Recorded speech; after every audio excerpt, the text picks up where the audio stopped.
శివరాత్రి రోజు మా బాబు శివయ్యను ముగ్గులాగా వేద్దాం మమ్మీ అన్నాడు. ఈరోజు నేను కూడా ఫ్రీగానే ఉన్నానని చెప్పి స్టార్ట్ చేశాం. మార్నింగ్ నేను ముగ్గు వేసింది అది మొత్తం వాడే వైప్ చేసేసాడు. నేను అవుట్ లైన్ వేసాను, ఇంకా కలర్స్ వేయడం స్టార్ట్ చేశాడు. మా బాబు కలర్స్ వేయడం సరిగా రావట్లేదు, గుంపులుగా వేస్తున్నాడు అని చెప్పి మళ్ళీ నేనే తీసుకొని నీట్ గా స్ప్రెడ్ చేశాను. నాకు కూడా అంత బాగా ఏం రాదు, ఏదో లైట్ గా అట్లా వేసాం. అయితే శివయ్యని వేసేటప్పుడు ఎవరు తొక్కని ప్లేస్ వేయాలి. మా ఫ్లాట్ ఎలాగో కార్నర్ లో ఉంటది, ఎవరు ఇటు సైడ్ రారు కాబట్టి మేము ఇటే వేసుకుంటున్నాం. ఇంకా ఇంట్లో వాళ్ళంటే కొంచెం జాగ్రత్తగానే నడుస్తాం. అండ్ రేపు ఇది వైప్ చేసేటప్పుడు కూడా ఏదైనా క్లాత్ తో కానీ చేత్తో కానీ తీసేస్తాను. నా దగ్గర బ్లాక్ కలర్ లేదు, శివలింగానికి బ్లాక్ కలర్ వేసుకుంటే చాలా బాగుంటుంది. అయితే పర్పుల్ ఉందని చెప్పి ఇంకా ఎలాగో మేనేజ్ చేసాం.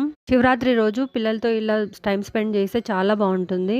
మా పిల్లలు అయితే ఓం నమః శివాయ అనుకుంటూ చాలా బాగా స్పెండ్ చేశారు. శివలింగం వేసేటప్పుడు అంతా ఒక ఎత్తు, ఇక్కడ 3 నామాలు గీసి అక్కడ పసుపు కుంకం పెడతాం కదా, అప్పుడే శివలింగానికి మొత్తం కలర్ వచ్చేస్తుంది. డమరుకం కూడా వేద్దాం అనుకున్నాం కానీ ఆ కలర్స్ సూట్ అవ్వట్లేదు. ఇంకెందుకులే లుక్ పోతుందని చెప్పి ఇట్లానే మేనేజ్ చేసాం. అయితే అవుట్ లైన్ చాలా బోసిగా అనిపిస్తుంది నాకు. మళ్ళీ ఇట్లా వైట్ పిండితోనే డాట్స్ గా వేయడం స్టార్ట్ చేసాము. మధ్యలో హోల్స్ లాగా పెడతారు కదా, అది మా పిల్లలు చాలా బాగా ఎంజాయ్ చేశారు. ఇద్దరు కలిసి మేము పెడతాం అని చెప్పి ఇంకా వాటిని మళ్ళీ నేను సర్చ్ చేశాను. ఇట్లా వేసుకొని ఇంకా మిగిలింది రెడ్ కలర్ ఒకటే ఉంది, ఆ రెడ్ కలర్ వేసాను.